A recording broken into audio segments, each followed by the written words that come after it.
پاک صلی اللہ تعالی علیہ وسلم نے حج ایک فرمایا، قربانی حضور جس دن مدینے آئے اس وقت شروع فرمائی، اور ہر سال حضور قربانی دیتے تھے، ہر سال 2 جانور ذبح فرمائے۔ یا رسول اللہ صلی اللہ تعالی علیہ وسلم 2 کا کیا مقصد فرمایا؟ ایک میری طرف سے، ایک میری غریب امت کی طرف سے۔ یا رسول اللہ صلی اللہ علیہ وسلم کس طرف سے فرمایا؟ ایک میری طرف سے، ایک میری امت کی طرف سے۔ کبھی فرمایا ایک میری طرف سے، ایک میرے اہل بیت اور میری امت کی طرف سے۔ 2 جانور حضور نے ذبح فرمائے، اور پھر میرے حبیب پاک صلی اللہ تعالی علیہ وسلم کے غلام مولا علی شیر خدا، ابن ماجہ کی روایت ہے، حضرت علی شیر خدا فرماتے ہیں کہ نبی پاک علیہ الصلوۃ والسلام 2 جانور ذبح کرتے تھے۔ خود حضرت علی کی جب باری آئی تو انہوں نے بھی 2 فرمائے۔ تو صحابہ نے پوچھا کہ علی 2 کیوں؟ 2 کس لیے؟ تو حضرت علی رضی اللہ تعالیٰ عنہ فرمانے لگے مجھے میرے حبیب نے وصیت فرمائی تھی کہ علی تو نے 2 کرنے، ایک اپنی طرف سے کیا کرنا، ایک میری طرف سے کرنا۔ تو میں ایک اپنی طرف سے دیتا ہوں، ایک اپنے نبی پاک کی طرف سے دیتا ہوں صلی اللہ علیہ۔ 2 جانور۔ آپ لوگوں نے سنی ہوئی ہے یہ بات کہ مہینہ مہینہ کھانا نہیں پکتا تھا حضور کے گھر میں۔ حضرت عائشہ فرماتی ہیں 3 چاند اور 3 سورج کٹھے کبھی نہیں دیکھے جب ساتھ روٹی بھی کھائی ہو، یعنی 3 دن مسلسل کبھی کھانا نہیں کھایا۔ قربانیاں کتنی دیں؟ بولیے۔ حضرت علی شیر خدا کا مکان کوئی نہیں اپنا، کوئی گھر نہیں بنایا۔ مولا کائنات شیر خدا، میں نے یہ بات پھر دہرا رہا ہوں، پہلے بھی میں نے عرض کی تھی، پکا کرنے کے لیے دہرا رہا ہوں۔ حضرت علی کا کوئی کاروبار نہیں بظاہر۔ بی بی صاحبہ فرماتی ہیں کہ کئی ہفتے صرف سرکہ اور کھجوریں۔ قربانیاں کتنی؟ اسی سارے صاحب لان ٹورے ہیں کہ ساڑھے تے لگ دیئے کہ نہیں، پکا۔ اور پھر جب بات ہوتی ہے دینے کی تو ماحول اور ہوتا ہے، جب لینے کی باری ہوتی ہے تو ماحول اور ہوتا ہے۔ قربانی واجب ہے اس شخص پر جس کے پاس 52.5 تولے چاندی یا 7.5 تولے، لیکن میں 7.5 تولے والا فتویٰ نہیں دیتا، میں 52.5 تولے چاندی والا فتویٰ دیتا ہوں، اس لیے کہ 52.5 تولے چاندی تو شاید تولہ یا 1.5 تولہ سونے کے برابر ہی ہو جائے، ٹھیک ہے نا جی؟ تو 7.5 تولے سونا 50-60 ہزار روپیہ جس آدمی کے اکاؤنٹ میں موجود ہے وہ قربانی کرے۔ بلکہ امام شافعی رحمۃ اللہ علیہ فرمایا کرتے تھے جس نے 3 کمروں کو تالا لگایا ہوا ہے وہ 3 کمرے فارغ ہیں، اس کے کسی کام کے نہیں، ان کی قیمت کا حساب لگائے۔ چھت پہ سٹور بنا دیا ہے، کوئی مطلب نہیں اس کا، اور جو ویسے رکھے ہوئے ہیں کوئی معنی ہی نہیں کمرے کا، فرماتے تھے حساب لگائے، قربانی کرے۔ رب کریم کی بارگاہ میں دینے کا جب معاملہ آیا تو گول کر گیا کام۔ میرے رسول کائنات سرور عالم صلی اللہ علیہ وسلم کا جب اپنے لیے چیزیں استعمال کرنے کا ماحول ہے تو محبوب پاک علیہ الصلوۃ والسلام نے مہینہ مہینہ روٹی نہیں پکائی۔ یہاں جو آدمی ہر جمعرات کو 4 کلو بکرے کا گوشت پکاتا ہے اور ہر تیسرے دن مرغی کا گوشت لاتا ہے، وہ قربانی کی باری آتی ہے تو کہتا ہے میرے پہ لگتی نہیں۔ وہ ٹھیک ہے ابا جی لے آئے، ابا جی کی طرف سے قربانی ہے، اس دفعہ ابا جی کی، اگلی دفعہ اماں جی کی، اس سے اگلی دفعہ دادی جی کی۔ او خدا کے بندو، جس آدمی کے پاس پیسے ہیں پہلے اپنی قربانی واجب ہے۔ میری بات کی سمجھ آ رہی ہے عزیزوں کو؟ جو آدمی صاحب استطاعت ہے پہلے کس کی قربانی کرے گا؟ وہ کمائی کرتا ہے، اس کے اپنے اکاؤنٹ میں تنخواہ آتی ہے، ابا جی کے اکاؤنٹ میں نہیں آتی۔ اس نے اپنا بینک بیلنس چوری بھی رکھا ہوا ابا جی سے۔ پہلے اپنی قربانی کرے، اگر اس کو شوق ہے، دل کرتا ہے تو ایک اور خریدے، پھر ابا جی کی طرف سے کرے۔ اگر اللہ نے توفیق دیا تو ایک اور خریدے، اماں جی کی طرف سے کرے۔ اور اگر اس کے دل کو اللہ ٹھنڈک عطا کرے، سکون کرے، تو پھر اپنے رسول کی طرف سے بھی قربانی دے، پھر اپنے محبوب کی جانب سے بھی قربانی کرے۔ نبی پاک صلی اللہ تعالی علیہ وسلم نے ہر سال 2 قربانیاں دی، 10 سال۔ کل کتنی ہوگی 10 سالوں میں؟ بولیے۔ اور جب حضور حج کرنے گئے نبی پاک نے 63 اونٹ ذبح فرمائے۔ ایک اونٹ میں کتنی قربانیاں ہوتی ہیں؟ 63 اونٹ حضور نے ذبح فرمائے۔ اور حدیث بڑی مزیدار ہے، حضرت ابو ہریرہ رضی اللہ تعالیٰ عنہ فرماتے ہیں کہ جب اونٹ ذبح کرنے کی باری آئی تو ہم سوچ رہے تھے، پریشان تھے کہ یہ تو بڑا مشکل ہے ذبح کرنا، بڑا مشکل ہے، اس کو تو نہر کرنا پڑتا ہے، گرانا پڑتا ہے، باندھنا پڑتا ہے، سب سے مشکل کام اونٹ ذبح کرنا ہے۔ تو نبی پاک صلی اللہ علیہ وسلم کی تو عادت کریم ہے، اپنے ہاتھ سے ذبح کرتے ہیں حضور۔ وہ ہمارا اللہ خیر کرے، اب اللہ ہی حافظ ہے. ذبح کرنا تو دور کی بات ہے، ہمارا جو بی اے پاس لڑکا ہے نا اس کو ڈر آتا ہے جانور کے پاس کھڑے ہوتے ہوئے. کہتے ہیں بچوں کو اندر لے جاؤ، 10 سال کا 12 سال کا اندر لے جاؤ، ذبح کرنا روئے گا. اب بس کرو یار، یہ کس قوم سے تمہارا تعلق پڑ گیا ہے؟ ہمارے تو 12 اور 14 سال کے معوذ اور معاذ ابو جہل کی گردن کاٹ کے رکھ دیا کرتے تھے، اور تو بچہ بکرا ذبح کرنے سے ڈرا رہا ہے. اس کو کھڑا کر لا کے، قربانی تو جہاد کی ٹریننگ ہے، وہ کھڑا کر، اس کو کہا بیٹا یہاں کھڑا ہو، اللہ کے رستے میں بکرے کی گردن کاٹنی ہے. اگر کوئی شخص خدا رسول کے دین کی مخالفت کرے، کفر کا جھنڈا اٹھائے تو اس کی گردن بھی کاٹنی ہے. یہ ٹریننگ ہے بچوں کے لیے. یہاں عجیب ماحول ہے، ڈر لگ رہا ہے، پیچھے ہٹ جاؤ. اور جس صاحب کی قربانی ہے وہ بھی کوئی 1.5 کلومیٹر کے فاصلے پہ کھڑے ہیں، دور کھڑے ہو کے دیکھ رہے ہیں. نفیس ہی بڑے ہیں جناب، لطیف ہی بڑے ہیں. کپڑوں کو کوئی قطرہ خون کا لگ گیا تو بڑی مصیبت بن جائے گی. اور امیر آدمی اس کا تو گھر کسائی نے خود فون کیا ہے کہ صاحب سب سے پہلے میں آپ کے گھر آؤں گا. اس کو پتہ ہے کہ منہ مانگی قیمت ملے گی.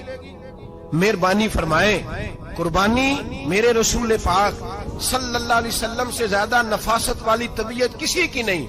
صحابہ کہتے ہیں اتنا حسین محبوب کا انداز تھا کہ کبھی کپڑوں پہ مکھی بھی نہیں بیٹھی تھی. اور حضور سے ہم سلام لیتے تھے، دست مبارک چومتے تھے تو ہمارے ہاتھوں سے کستوری کی خوشبو آنے لگتی تھی. اور فرماتے ہیں نبی پاک کا ہاتھ یوں ہوتا تھا کہ برف بھی اتنی ٹھنڈی نہیں جتنا پیارا حضور کا ہاتھ ٹھنڈا ہوتا تھا. پھر بھی حضور دست مبارک میں خنجر پکڑتے، جانور کو لٹاتے اور اپنی طامت کو سمیٹتے، اور اللہ کے حبیب گھٹنا رکھتے اس کی گردن پر اور بسم اللہ اللہ اکبر کہہ کے ذبح فرماتے. حضور خود دست مبارک سے.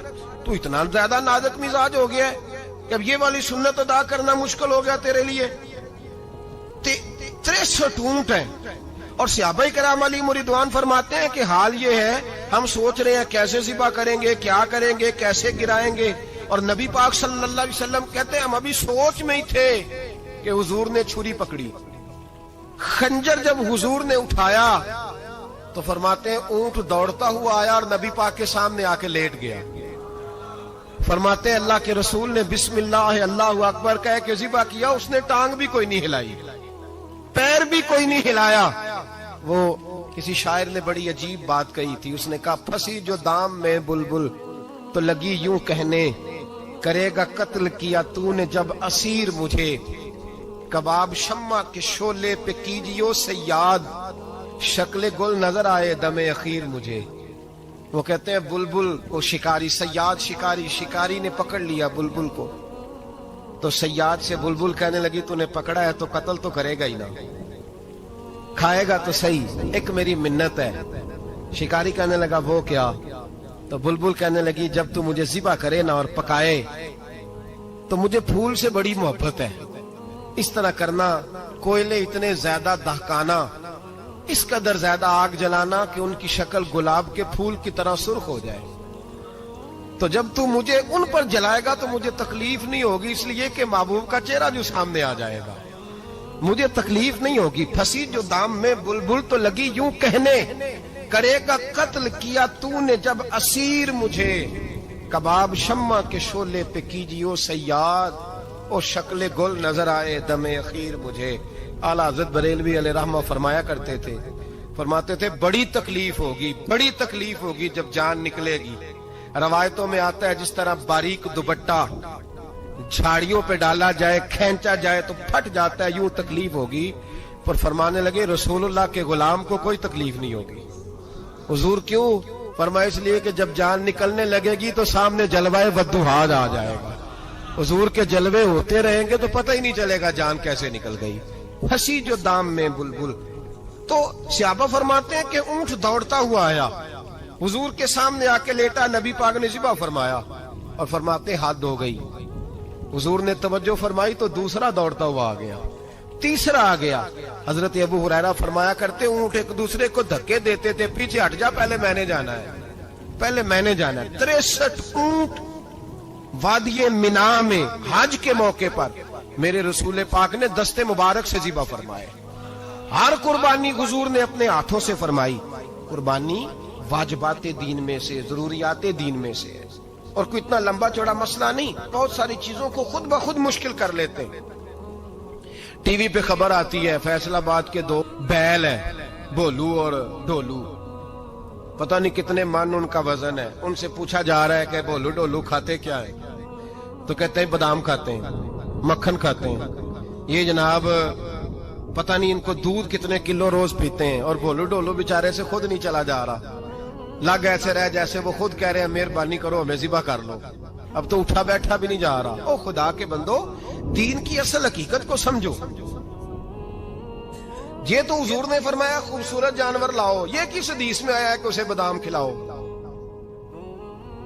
آج لوگ انسانوں کو روٹی نہیں مل رہی اور جانوروں کو بادام کھلا رہے ہو. کو کھانے اس کے حصے میں جو اللہ نے شے رکھی ہے نا وہ چارہ ہے، اس کو چارہ کھلاؤ اور اچھے طریقے سے پیٹ بھر کے کھلاؤ. جانور کو پیٹ بھر کے چارہ کھلایا جائے تو جتنی اس کی طبیعت ہوتی ہے اس حساب سے وہ صحت مند ہو جاتا ہے. باقی یہ تو آپ کسی شخص کو اتنا کھلا دیں کہ اس کا پیٹ اتنا بڑا ہو جائے، پھول جائے، تو وہ بیچارہ تکلیف میں آئے گا کہ نہیں آئے گا؟ یہ کس قسم کا ماحول ہے؟ ایک بکرا بکا لاہور میں اور سیٹھوں نے شرطیں لگائی ہوئی ہیں، میں 5 لاکھ کا لایا ہوں تو میں 9 لاکھ کا. یہ کیا چکر ہوا؟ مجھے اتنا کھلایا جی اس کو فلاں چیز. یہ کس نے کہا ہے کھلانے کا؟ بادام کھانا کس حدیث میں آیا؟ کس صحابی نے اپنے بکرے کو بادام کھلائے؟ کس نے مکھن کھلایا؟ کس نے پیڑے کھلائے ہیں؟ بس کرو، عجیب تماشا لگ گیا ہے. اور یہاں تو اتنی بری حالت ہو گئی ہے کہ عورتیں ناچنے لگی ہیں قربانی کے جانوروں کے آگے، بیبیاں بیچنے لگی ہیں. اللہ کے غضب کو آواز نہ دو. یہ قربانی ہے کہ ہر چیز کا، مذہب کی ہر شے کا مذاق بنا دیا ہے. جس دین نے عورت کی اپنی قربانی بھی ہو تو اس کو ذبح کرنے کی اجازت نہیں دی، مرد ذبح کرے گا. جو دین کہتا ہے کہ عورت ذبح نہیں کرے گی، وہ عورت بیچ سکتی ہے اللہ کے جانور؟ جہاں جس کا میں نے رمضان میں بھی کہا تھا، پھر بات دہراتا ہوں، سارا سال ناچتے گاتے ہیں اور عید کا موقع آتا ہے تو 2-4 مولوی بٹھا کے وہ دین سکھانا شروع کر دیتے ہیں. کوئی پتہ ہی نہیں، کوئی خبر ہی نہیں. جس بوتل میں کل تک شراب بک رہی تھی اسی میں دودھ پلاؤ گے؟ جس برتن میں کل تک پیشاب تھا اس میں آج لوگوں کو شہد پلاؤ گے؟ بس کرو، یہ مذاق نہیں، یہ رسول اللہ کا دین ہے.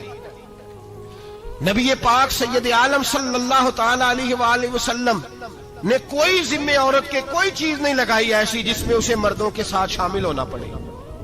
اور عورت سمجھ ہی نہیں رہی کہ یہ اس کی تذلیل ہے، عزت نہیں. صابن بک رہا ہے تو ساتھ بی بی کھڑی ہے، شیمپو بک رہا ہے تو عورت اس کی جو ہے وہ ایڈ دے رہی ہے. یہ عزت ہے عورت کی؟ رسوا کر دیا تم نے ہر شے میں عورت. اب قربانی کا جانور بھی بی بی بیچے گی؟ غیرت کہاں گئی اس قوم کی؟ میرے رسول پاک سرور دو عالم صلی اللہ تعالی علیہ وسلم کو کسی نے آ کے کہا فلاں قبیلے کے لوگوں نے عورت کو سربراہ بنایا ہے، عورت کو آگے لگا لیا ہے. فرمایا تباہ ہو گئے وہ لوگ، انہوں نے عورتوں کو اپنے آگے پیشوا بنا لیا. جس رب نے عورت کو نبوت نہیں دی، امامت کرنے کا حق نہیں دیا، کس چکر میں لوگ پڑ گئے؟ 5 لاکھ کا جانور کس لیے لائے ہو؟ 5 لاکھ کا تفاخر کے لیے، دکھانے کے لیے؟ تو اگر 50,000 کا 60,000 کا بھی جانور لاتا تو اچھا آ جاتا. اور 50,000 کا جانور لائے تو 5 لاکھ میں کتنے آتے ہیں؟ بولے تو 10 جانور ذبح ہوں گے تو کتنے غریبوں تک گوشت جائے گا؟ کتنے گھروں کا بھلا ہوگا؟ ہر چیز کا چکر الٹا کر دیا گیا ہے. اور صرف حج کے لیے ہوتی تو میرے رسول پاک ہر سال قربانی نہ کرتے، اور میرے نبی پاک قربانی دینے کا حکم. ایک اور بات بڑی لوگ پوچھنے لگے، کہتے جی گائے کی ہوتی ہے، بھینس کی بھی ہوتی ہے کہ نہیں؟ چلو جی اب نئی بات نکل آئی. حدیث پاک میں لفظ آیا اونٹ کا، نبی پاک نے فرمایا بکرا 1 سال کا، گائے 2 سال کی، اونٹ 5 سال کا. حدیث میں لفظ آ گیا اونٹ کا. آپ کو بندہ کہے پہلے بتائیں نر کا کہ مادہ کا، تو میں کدھر سے آپ کو حدیث نکال کے دوں جس میں نر بھی اور مادہ علیحدہ علیحدہ ہو؟ حدیث پاک میں ذکر آ گیا دمبے کا، مینڈے کا. اب باقی جو سارے جاگ رہے ہیں نا، اب غور فرمائیں، باقی ایک بکرا ہے، ایک چترا ہے، ایک دمبا ہے، ایک دیسی بکرا ہے، ایک پہاڑی بکرا ہے، تو علیحدہ علیحدہ لفظ کہاں سے نکال کے دیے جائیں؟ یہ ساری انواع ہیں، اقسام ہیں، نوع ہیں. اسی طرح بھینس بھی گائے کی ایک قسم ہے. امام اعظم ابو حنیفہ فرماتے ہیں نوع منہ، یہ اس کی ایک قسم ہے، نوع میں سے ہے، گائے کی نوع میں سے ہے. آپ عام لفظ بولتے ہیں تو کہتے ہیں بکرا چترا گائے بھینس، عام لفظ ہے نا. تو جب گائے کہہ دیا تو اب کو بندہ کہے گائے آیا تو پہلے بتائیں گائے تو ہے تو اس میں بیل شامل ہے کہ نہیں. تو گائے کی جتنی قسمیں ہیں نا ہمارے محدثین بھینس کو گائے میں شامل کرتے ہیں. بھینس گائے کی ایک قسم ہے. تو نبی پاک صلی اللہ علیہ وسلم نے جب گائے کا لفظ استعمال کیا تو بھینس اس کے اندر آ گئی. تو اگر گائے کی قربانی جائز ہے تو بھینس کی قربانی بھی جائز ہے. اگر بیل کی قربانی جائز ہے تو کٹے کی قربانی بھی 100% جائز ہے. اس کے اندر 7 حصے ڈالے جائیں گے، اسے قربان کیا جائے گا، یہ جائز ہے. اگر آپ صریح لفظ نکال کے دکھانے کو کہیں گے تو پھر تو بڑی چیزوں میں لوگ الجھ جائیں گے. پھر کیسے نکالا جائے گا خسی کی جائز ہے کہ نہیں، جو خسی نہیں اس کی جائز ہے کہ نہیں، فلاں کی. تو ان تفصیلات، ہاں بہت ساری چیزوں کی تفصیلات حدیث میں ہیں لیکن ساری چیزوں کی موجود نہیں. اس لیے میرے عزیز یاد رکھیں، بھینس کی قربانی بھی ہوگی، گائے کی بھی ہوگی، بیل کی بھی ہوگی، کٹے کی بھی ہوگی. جن کی نہیں ان کی نہیں. ہم نے کبھی کہا ہرن کی قربانی بھی ہوگی یا مرغی کی قربانی بھی ہوگی. تو حدیث مبارکہ کے اندر جو چیزیں موجود ہیں ان کی جتنی اقسام ہیں ان سب کی قربانی کرنا ہاں جائز ہے. اور میرے نبی پاک صلی اللہ علیہ وسلم نے فرمایا جانور خوبصورت ہو، لنگڑا نہ ہو، کانا نہ ہو، زخمی نہ ہو، خوبصورت جانور لاؤ، اس کو لا کے ذبح کرو. لوگ کہتے ہیں چلو اتنے پیسے اللہ کے راستے میں دے دیں تو یہ کافی نہیں کافی. مسلم شریف میں، بخاری شریف میں میرے نبی پاک سید عالم صلی اللہ تعالی علیہ وسلم نے فرمایا 10 ذی الحج کو اللہ کی نظر میں ابن آدم کا سب سے پسندیدہ عمل. لیکن نا 10 ذی الحج کو، کل 10 ذی الحج ہے تو بڑے کام ہوں گے. فجر کی نماز بھی ہوگی، تکبیرات تشریق بھی پڑھی جائیں گی. آج فجر سے شروع ہو گئی نا، 9 کی فجر سے لے کر 13 کی عصر تک تکبیرات تشریق پڑھی جائیں گی. اللہ اکبر، اللہ اکبر، لا الہ الا اللہ واللہ اکبر، اللہ اکبر وللہ الحمد، اللہ اکبر، اللہ اکبر، لا الہ الا اللہ واللہ اکبر، اللہ اکبر وللہ الحمد، اللہ اکبر، اللہ اکبر، لا الہ الا اللہ واللہ اکبر، اللہ اکبر وللہ الحمد. کوشش کریں جب بھی پڑھیں 3 بار پڑھیں. تکبیرات تشریق بھی پڑھی جائیں گی. فجر کی نماز بھی کل ہوگی، عید کی نماز بھی ہوگی، لوگ اور بھی کوئی ذکر اذکار کریں گے. لیکن میرے نبی پاک صلی اللہ علیہ وسلم نے فرمایا 10 ذی الحج کو اللہ کو اپنے بندے کا جو کام سب سے زیادہ پسند ہے وہ یہ ہے کہ وہ اللہ کے راستے میں جانور کا خون بہائے. حالانکہ نمازیں بھی ہیں، اذکار بھی ہیں، تکبیرات بھی ہیں، سارا کچھ ہے، پر اللہ کو سب سے زیادہ کیا پسند ہے؟ جانور کو قربان کرنا. یہ اللہ کو بڑے خوبصورت لفظ نبی پاک علیہ السلام نے فرمایا قربانی کا جانور قیامت کے دن اپنے سینگوں اور کھروں سمیت آئے گا، اور جس نے قربانی کی ہوگی اس کی بخشش کروا کے اسے جنت میں لے کر جائے گا.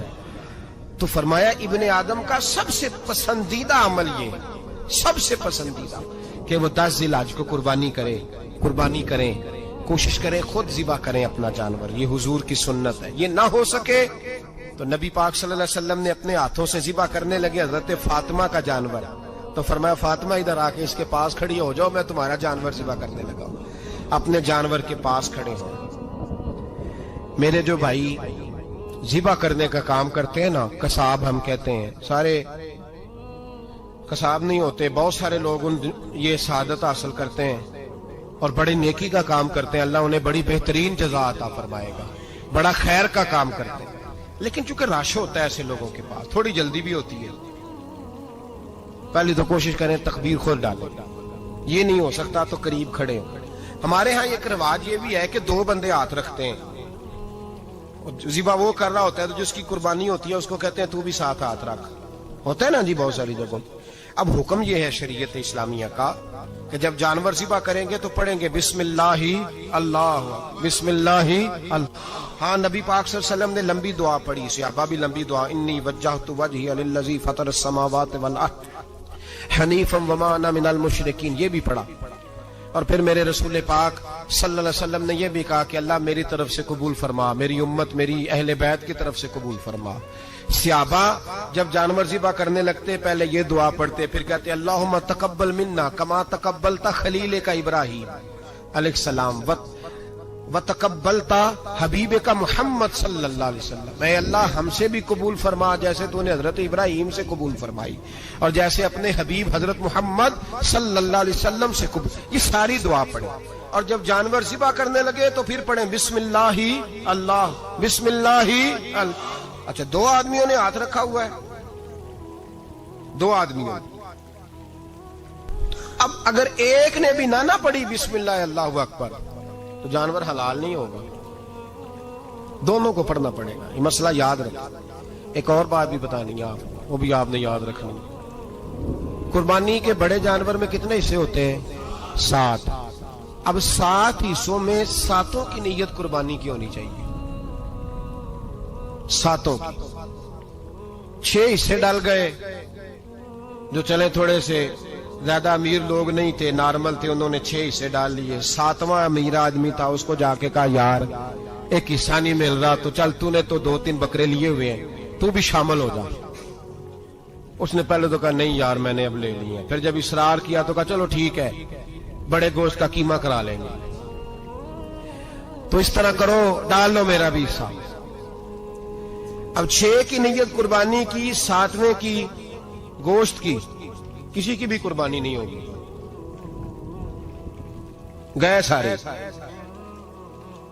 اب اس کے لیے شرط کیا ہے کہ اس کو بھی آپ، اصل میں ہمیں مسائل نہیں آتے، نہ ہم سیکھتے ہیں نہ پتہ کرتے ہیں، پھر خرابی ہوتی ہے۔ اب اس سے کہیں کہ یار قربانی سے پہلے اپنی نیت کا اعادہ کر، اپنی نیت کا اعادہ کر، بتا کہ تیری نیت کیا ہے، اور اگر غلط ہے تو صحیح کر لے، تاکہ سب کی قربانی تو بتا۔ یہ جو تو رکھ رہا ہے قربانی، تو کس کی قربانی کر رہا ہے؟ دادا جی کے نام کی، ابا جی کے نام کی، اپنے پیر کے نام کی، استاد کے نام کی، یا رسول پاک صلی اللہ علیہ وسلم کے نام، نبی پاک کے نام کی؟ اس سے پوچھیں، اور جو وہ نیت بتائے اس نیت کی دعا ہوگی، اس کی طرف سے کہا جائے گا اے اللہ اس کی طرف سے اسے قبول۔ میری بات کی سمجھ آ رہی ہے میرے عزیزوں کو؟ اور اس ارادے کے ساتھ قربانی، اگر ایک کی بھی نیت خراب ہو گئی تو مسئلہ بگڑ گیا۔ اس لیے ان مسائل کو، اور نبی پاک کے نام کی جو قربانی ہوگی، سبحان اللہ۔ میں کرامات کا زیادہ قائل نہیں، ہم کرامات کے نہیں کیفیات کے قائل ہیں، کیفیات کی۔ اور دین ویسے بھی لفظوں کا نام نہیں، کیفیت کا نام ہے۔ میرے حساب فرمایا کرتے تھے ہم کرامت سے زیادہ کیفیت کے قائل ہیں۔ اگر مرید ساری زندگی کرامتیں سناتا رہے اور کبھی اسے مدینے جانے کا شوق ہی پیدا نہ ہو، کبھی نبی پاک کے نام پہ آنسو نہ آئے، تو پھر کرامت کا فائدہ نہیں، کیفیت تو ملی نہیں اسے۔ ہم کیفیت، اسی طرح ہم نظرانے کے نہیں نظر آنے کے قائل ہیں۔ تو بھائی یہ یاد رکھ لیں، کیفیت کا نام دین ہے۔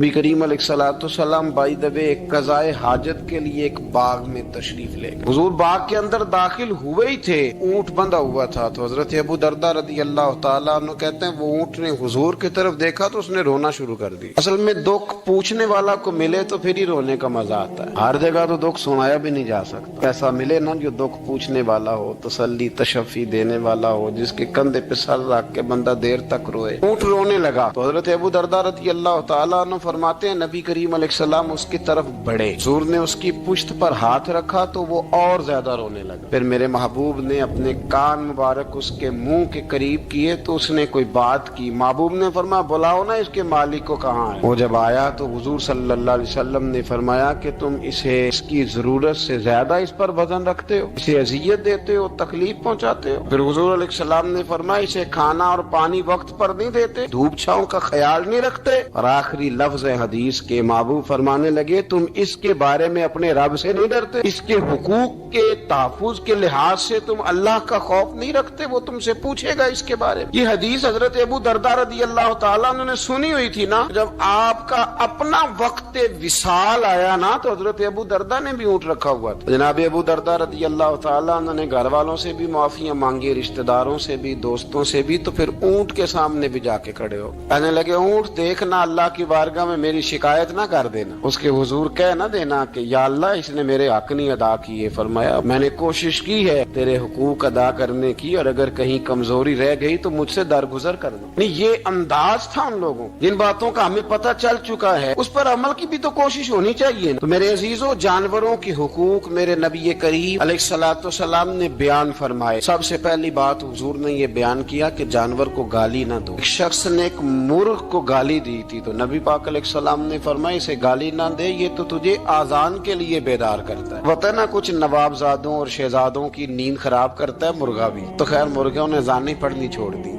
تکلیف کی بات ہے، خوشی کی بات نہیں، درد کی بات، یہ اذیت کی بات نہیں۔ وہ وطن بھی کو وطن ہے جس میں اذان کی آواز ہی نہ آئے، وہ دیش بھی کو دیش ہے۔ ہم جا کے اب بسنے لگے ہیں ٹاؤنوں کے اندر، سوسائٹیوں کے اندر، جہاں اذان کی آواز ہی نہیں آتی۔ کچھ جگہ ہے جہاں اذان کی آواز ہی نہ آئے۔ ہمارے ہاں جو غریب لوگ ہوتے ہیں نا، وہ گدا ریڑھی پہ دفعہ سبزی بیچتے ہیں۔ یہ ہمارے آج کل کنو بہت زیادہ ہے مارکیٹ میں، تو میں دیکھتا ہوں کہ سڑک کے اوپر گدے کو بھی کھڑا کیا ہوا، اس لیے کہ اب وہ اسی کے اوپر سارا دن رکھیں گے اس کو، اور شام تک جب تک بکے گا نہیں اس بیچارے کی خلاصی نہیں ہوگی۔ نبی پاک صلی اللہ علیہ وسلم نے فرمایا کہ جانور کو سواری بناؤ، کرسی نہ بناؤ۔ دو صحابہ بیٹھے تھے گھوڑے کے اوپر، ایک ادھر بیٹھا تھا ایک ادھر بیٹھا تھا، دونوں آپس میں باتیں کر رہے تھے۔ جس طرح ہمارے زمانے میں جو نئی نئی کار خریدتا ہے نا، تو اس کا بھی کوئی واقف مل جائے تو وہ روڈ کے اوپر کھڑے ہو کے بات کرتا ہے، چونکہ روڈ تو اس نے الاٹ کرایا نا اپنے نام۔ تو میرے جیسا آدمی کئی دفعہ پیچھے ہو بھی نا، تو ایک دن بچہ مجھے کہنے لگا کہ زور سے ذرا ہارن دی، تو میں نے کہا یار اس کے پاس نئی نئی دولت آئی ہے تو مطلب اس کو ہارن نہ دے، پتہ نہیں کہاں سے بولے گا، تو اس کا تو کچھ نہیں بگڑے گا، تو ہمارے لیے مسئلہ بنے گا۔ یہ عرض نہیں، اب یہ کھڑا ہے تو کھڑا، یہ اس کو لوگ چودراہٹ سمجھتے ہیں، یہ چودراہٹ نہیں ہوتی، اس سے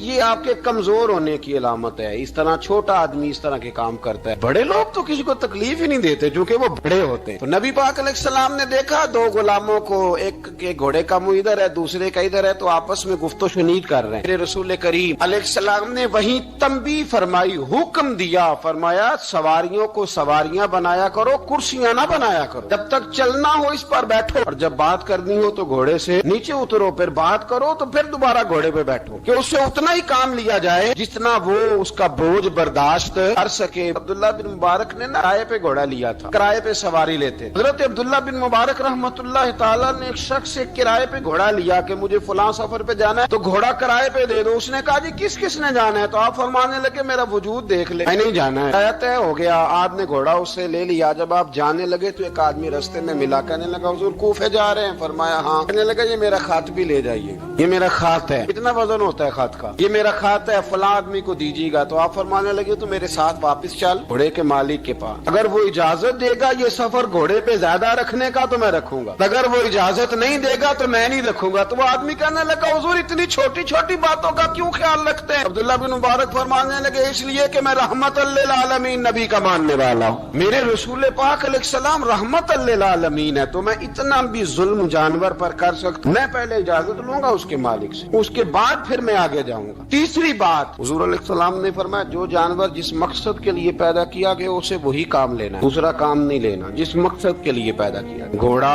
گدھا اور خچر کھانا اسلام میں ذبح کر کے کھانا اس لیے جائز نہیں رکھا گیا کہ یہ سواری کے جانور ہیں، تو جو سواری کے جانور ہوں گے انہیں ذبح کر کے کھایا نہیں جائے گا، اسے سواری کا کام لیا جائے گا، اور جو جانور گوشت والے ہوں گے ان سے گوشت کا کام لیا جائے گا، جو دودھ والے ہوں گے اس سے دودھ کا کام لیا جائے گا۔ بخاری مسلم میں موجود ہے، نبی پاک علیہ السلام فرماتے ہیں ایک شخص نے بیل پر سواری کر لی، اس نے سواری کر لی اور جب وہ تھوڑا سا آگے گیا نا تو بیل اپنا منہ پیچھے کر کے کہنے لگا میں سواری کے لیے نہیں پیدا کیا گیا۔ اللہ نے اسے زبان عطا فرمائی اور بیل بول پڑا، کہنے لگا مجھے حال کے اندر جوت لے، یہ کام مجھ سے لے لے، لیکن تو میرے اوپر سواری نہیں کر سکتا، سواری کے لیے اللہ نے گھوڑے پیدا کیے، اونٹ، گدھے اور خچر پیدا کیے ہیں، جو جانور جس مقصد کے لیے ہوگا اس سے وہی کام لیا جائے گا۔ ایک بات اور کرنے لگا ہوں ذرا سخت ہے، جانوروں کو لڑانا حرام ہے۔ حضرت عبداللہ ابن مسعود رضی اللہ تعالیٰ عنہ روایت بیان کرتے ہیں، فرمایا لعنتی ہے وہ شخص جانوروں کو آپس میں لڑاتا ہے، وہ لعنتی ہے جو جانوروں کو آپس میں اور آپ اس ملک میں رہتے ہیں جہاں کروڑوں روپے کی شرطیں لگتی ہیں جانوروں کی لڑائی،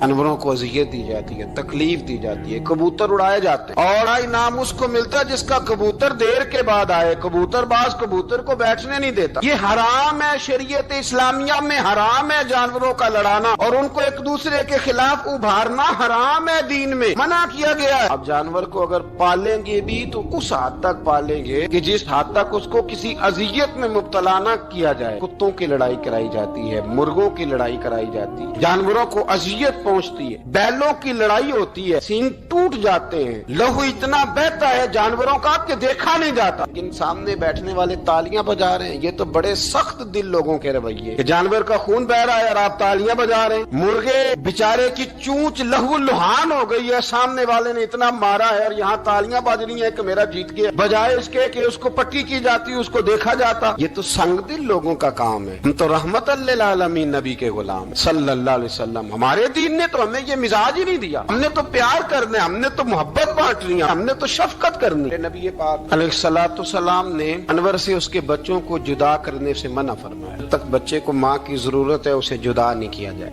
جب تک وہ دودھ پیتا ہے اسے جدا نہیں کیا جائے۔ ریا کا بچہ بھی چھوٹا ہے اور اس کی ماں اس کے لیے دانا لے کے آتی ہے تو اسے ماں سے جدا نہیں کیا جائے گا، اس کی جذبات کا، احساسات کا خیال رکھا جائے گا۔ یہاں تو میرے دیہاتوں کے جو بڑے سمجھدار قدری قسم کے لوگ ہیں، ان کا بھی جب بہو سے اختلاف ہوتا ہے تو کہتے ہیں اس کے بچے رکھ لو، یہ جب خود روئے گی تو لوٹ کے آ جائے گی۔ اس محبوب نے جانور سے اس کے بچے جدا کرنے سے منع کیا، ماں سے بچے جدا کر رہا ہے۔ اور سیانے لوگ، کچھ میکے بھی ایسے ہیں، میکے بھی وہ کہتے ہیں بیٹے تو آ جا اور بچے واپس کر دے، اس لیے کہ بھئی ہمارا نہیں ان سے نظام چلے گا، بچے ان کے ہیں تو ان کو دے۔ کتنا ظلم ہے نا، انسان ہو کے یہ بات کر رہا ہے، سمجھدار ہو کے، عقل مند ہو کے، ذی شعور ہو، دعویٰ ہے اس کی بزرگی کا۔ نبی رحمت علیہ السلام کی غلام حضرت ابو ہریرہ رضی اللہ تعالیٰ عنہ فرماتے ہیں، مشکات میں موجود ہے، فرمایا کہ چڑیا آئی اور آ کے میرے نبی کے کندھوں پہ بیٹھ گئی۔ اس چڑیا نے کیا کہا کہ محبوب کی آنکھوں میں آنسو آ گئے، حضور روئے، فٹافٹ حضور اٹھے، فرمایا کون اس کے بچے اٹھا کے لایا ہے؟ اس نے اس کے بچے اٹھائے، کون ہے جلدی بتاؤ۔ حضرت ابو ہریرہ کہتے ہیں کہ صحابی ہے کہ یا رسول اللہ میں ذرا پسند آ گئے تھے تو میں اٹھا لایا ہوں، حضور نے فرمایا اسے واپس کر دو، یہ میری بارگاہ میں شکایت کر رہی ہے تو قیامت میں بھی تیری شکایت کرے، جا وہیں رکھ کے آ، جہاں سے تو اٹھا کر کے لایا تھا۔ میرے دوستو، دین اتنے اعلیٰ حقوق بیان کرے جانوروں کے اور انسان اس سے آگے بڑھ کے انسانوں کے ساتھ سلوک کرے۔ ہم نہ سیاست سے بادشاہی لینا چاہتے ہیں، سیاستدانوں کے اپنی جیب سے اشتہار چھپوا کے بادشاہی لینا چاہتے ہیں، ڈیرا بنا کے بادشاہی لینا، نہ بادشاہی تو رحم کرنے سے ملتی، بادشاہی تو شفقت کرنے سے ملتی، بادشاہیاں تو اللہ کی مخلوق سے پیار کرنے سے ملتی۔ بادشاہیاں، امام احمد بن حنبل رحمۃ اللہ تعالی علیہ فرماتے، میں نے ایک محدث کا تذکرہ سنا کہ وہ میرے محبوب کی حدیثیں بیان کرتے ہیں تو کہتے ہیں میں شوق علم میں ان کی بارگاہ میں پہنچا، جب میں گیا تو کتے کو کھانا کھلا رہے، میں نے سلام لی تو انہوں نے جواب تو دیا پر کوئی اتنی توجہ نہیں کی میری طرف۔ میرے دل میں خیال آیا یہ محدث ہیں اور کتے کے ساتھ اتنا پیار کر رہے ہیں، میری طرف دیکھا ہی نہیں۔ تو فرماتے ہیں وہ کتے کو کھانا کھلا کے فارغ ہوئے تو میری طرف دیکھ کے کہنے لگے احمد بن حنبل، میرے علاقے میں کتے نہیں رہتے، کتے دوسرے شہر میں زیادہ پائے جاتے ہیں، یہ بھوکا تھا تو ادھر آ گیا تھا، اور تمہیں حضور علیہ السلام کی وہ حدیث تو پتہ ہوگی، نبی پاک نے فرمایا جو کسی کے ساتھ امید لگائے اور وہ آدمی اس کی امید پوری کرنے پر قادر ہو پھر بھی امید پوری نہ کرے، قیامت کے دن اللہ اس کی بھی بہت ساری امیدیں پوری نہیں کرے گا، اسے سزا ملے گی۔ امید پوری کرنے پر قادر تھا، مجبور نہیں تھا، پر پوری نہ کی تو اسے قیامت کے دن سزا ملے گی۔ فرمایا یہ کتا امید لگا کے آیا تھا میرے گھر میں کھانے کی، اگر میں پوری نہ کرتا تو پھر حضور کی اس حدیث پر عمل کیسے ہوتا اور پھر مجھے حدیثیں بیان کرنے کا مطلب کیا سمجھ میں آتا۔ امام احمد بن حنبل رحمۃ اللہ تعالی علیہ فرماتے ہیں میں نے کہا استاد جی اجازت دے دیں، کہا کدھر آئے تھے؟ کہا حضور جس کام آیا تھا نا وہ میرا بڑا ہی اچھا ہو گیا، وہ بڑا شاندار ہو گیا، جو حدیث بھی آپ نے بیان کر دی اور صرف بیان نہیں کی، آپ نے تو عمل کر کے بھی دکھا دیا، آپ نے تو اس حدیث پر منوان عمل کر کے بھی دکھا دی۔ جانور کے ساتھ حسن سلوک کرنا، اس کے ساتھ پیار کرنا۔ کچھ جانور موذی ہوتے ہیں، شریعت نے انہیں مارنے کی اجازت دی ہے، اجازت دے دیا، جو جانور تکلیف دیتا ہے، اذیت دیتا ہے اسے مارا جا سکتا ہے، لیکن جانور کے حقوق کا لحاظ کرنا، اس پر رحم کھانا، اس پر توجہ دینا، ان چیزوں کو سمجھتے نہیں امیر ملت۔ اور اگر میں کہوں بانی پاکستان تو میں ٹھیک کہوں گا، بانی آڈ تھا ایک اس وقت انگریزوں کا بڑا،